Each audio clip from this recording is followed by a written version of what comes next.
tudo o que é meu é teu.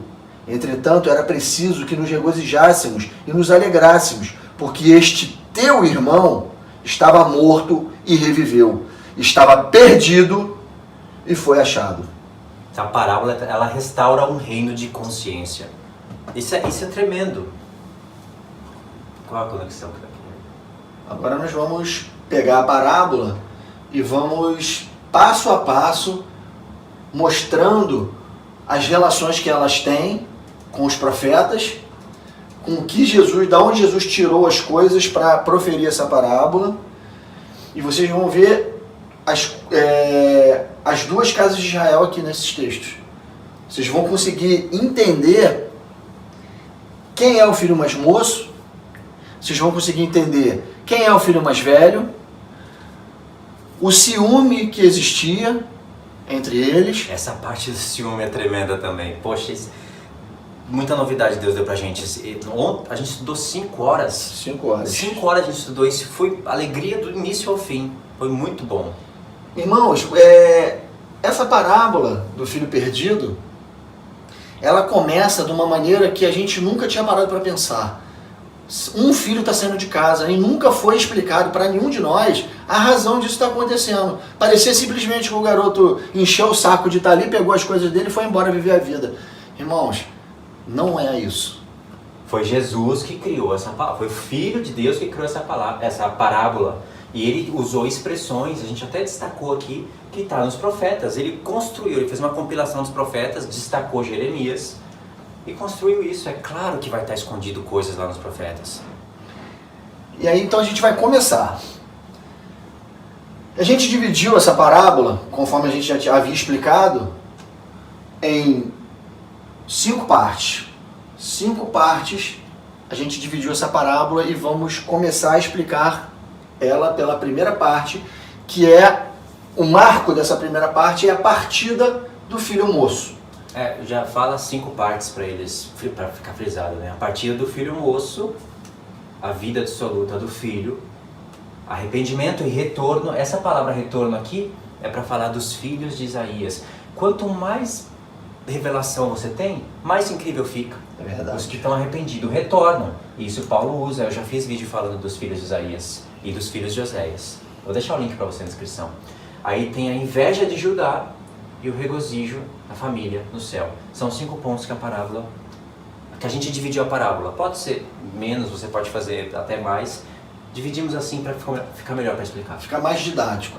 Olha só, o primeiro ponto, a gente fala da partida do filho moço. O filho sai por livre e espontânea vontade e por coisas que a gente encontrou na palavra, por motivos que a gente encontrou na palavra, mas foi uma escolha dele sair da presença do pai e ir viver a vida. Em Jeremias 3, de 8 a 11, Deus pega o momento em que o filho mais moço, Efraim, vai para as nações e lhe dá a carta de divórcio. Veja bem, a carta de divórcio, ela era dada para a mulher e a mulher levava o que ela tinha para levar. Principalmente a sua vida e o direito de poder se relacionar com outras pessoas, porque aquela carta lhe garantia todos os bens para poder ter uma nova vida.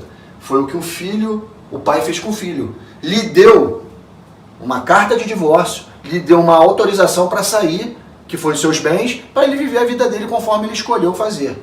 Em Jeremias 3, de 8 a 11, fala isso.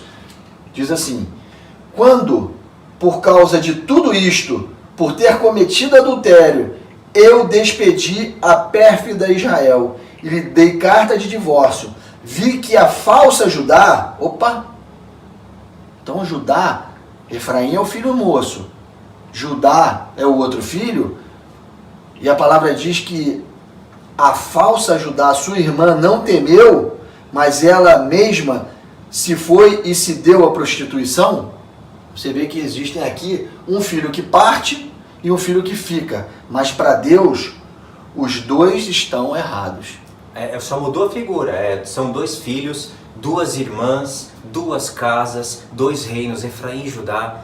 Só muda os termos, mas a ideia toda é a mesma. Você vê que nos profetas, a gente escolheu um texto de Jeremias, e Jeremias é importantíssimo para você entender essa parábola do filho perdido, que é nesse momento, quando o filho parte, Deus usa em Jeremias a mesma conexão para falar da carta de divórcio para a casa de Israel, Efraim. Certo? O segundo ponto da parábola é a vida dissoluta do filho, a vida desregrada do filho. E aí quando a gente vai para Oséias... Quando Jesus criou essa parte da parábola, ele tinha mais ou menos esses textos na mente. Em que ponto dos profetas isso se encaixaria? Oséias 4, 16 a 19. Diz assim: vida dissoluta do filho. Como vaca rebelde se rebelou Israel, será que o Senhor o apacenta como um cordeiro em vasta campina? Óbvio que não. Efraim está entregue aos ídolos, é deixá-lo.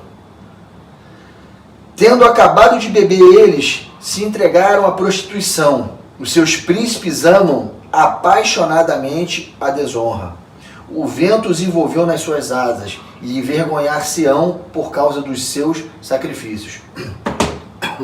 A gente botou aqui também outro texto importantíssimo. Esse é importante. Para falar desse momento da vida dissoluta dos filhos. Você vê aqui que o filho sai, o pai não impede, deixa ele se embriagar e se prostituir com as nações, isso realmente acontece na parábola, e deixa ele voltar arrependido, ele quebra a cara. No verso 19 é bem claro, quando ele fala: os ventos os envolveu nas suas asas, e envergonhar-se-ão por causa dos seus sacrifícios. Esse filho não se envergonha num dado momento dessa parábola, foi o que o desperta para voltar. A vergonha, fome. Ele reconhece que no reino do pai dele, os empregados comiam bem. E ele se envergonha de estar num lugar que nem lavagem de porco ele recebia. É isso que atina a consciência dele para voltar arrependido também. Então, Oséias 8, de 8 a 9, que é o outro texto-chave para a gente entender. Oséias 8, de 8 a 9. Diz assim, lê aí, tá fazendo nada? Israel foi devorado, agora está entre as nações como coisa que ninguém se agrada. Porque subiram a Síria, o jumento montês anda solitário, mas Efraim mercou amores. Até o 10, né? Até o 9. A gente chegou a ler esse texto aqui quando falou da mistura das nações, aqui é de novo. A vida dissoluta do filho o levou a se misturar com outras pessoas. E Oséias 8, 8, 9 está falando exatamente desse momento. A vida dissoluta do filho. Agora vem o outro ponto. Você vê que o profeta Oséias está sendo destaque agora. Depois vai virar o jogo. Depois o Jeremias vai passar a ser destaque. Exatamente. Você vê que Jesus ele pega para fazer essa... Foi o que o Luiz falou há um pouco tempo atrás. Ele pega uma compilação dos profetas para montar essa parábola. Essa parábola é a parábola-chave, mas de antemão ele fala duas para dar contexto. É tremendo essa parábola aqui. Agora a gente vai falar da terceira parte, que é o arrependimento e o retorno. É o tratar de Deus com esse filho. E a gente vê Oséias 2, bota aí, tá aí já? Oséias 2, 6, 7, e tá em Oséias 14, 1. Oséias 14, de 1 a 4 e 8 a 9. A gente vai ler primeiro Oséias 2, 6, 7. Portanto, eis que cercarei o seu caminho com espinhos, e levantarei um muro contra ela, para que ela não ache as suas veredas. Ela irá em seguimento dos seus amantes, porém não os achará. Buscá-los-á, sem contudo os achar. Então dirá: irei e tornarei para o meu primeiro marido, porque melhor me ia então do que agora. Você vê, aqui a metáfora... Caiu em si, né? Ele caiu em si. Deus dificultou a vida e ela relembrou da vida que ela tinha com o primeiro marido. Foi o que trouxe à mente dela o arrependimento para voltar para o primeiro marido. Exatamente o que aconteceu no início da parábola. A mesma metáfora que Deus deu quando deu carta de divórcio e deixou ela partir, aqui ele está dificultando a vida dela para que faça ela se lembrar de quem era o primeiro marido. Na parábola é igualzinho. O pai deixa ir e o filho se perde nas nações, se perde na vida, passa por situações de revés e volta a se lembrar da condição boa que ele tinha com o pai e retorna. É paralelo, só muda o pano de fundo. Só faz sentido para quem conhece as duas casas de Israel. Se não falar, tá forçando a barra, era filha, agora é esposa, não tem nada a ver uma coisa São com a metáforas, irmão. Vocês têm que entender o que passa na cabeça de Deus. outra. É claríssimo quando você conhece as duas casas. Agora é o 14, né? Oséias 14, 1 e 4, depois 8 e 9. Volta, ó Israel, para o Senhor. Volta. É o filho de Isaías.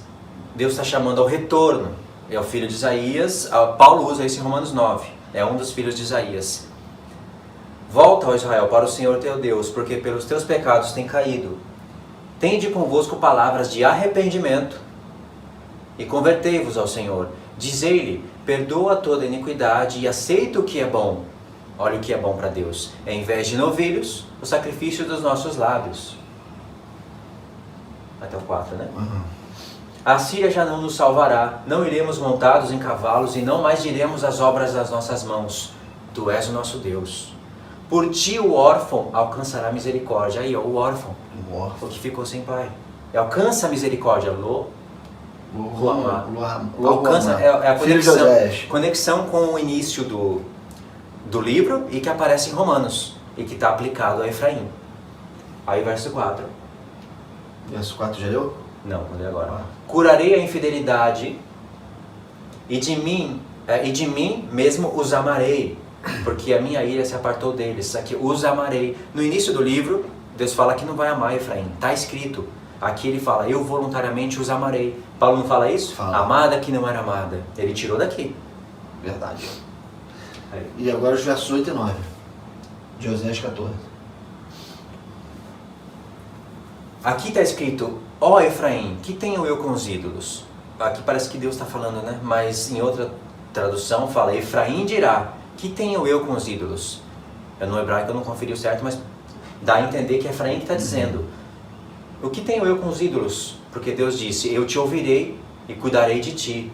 Sou como cipreste verde, de mim procede o teu fruto. Efraim é frutífero, Deus fala que ele se tornou infrutífero, mas como ele se arrepende, aí Deus fala, de mim procede o teu fruto. É a questão da figueira e os ramos, né? Não é só para judeus. 9. E o 9 é aquela pergunta estratégica do Espírito Santo.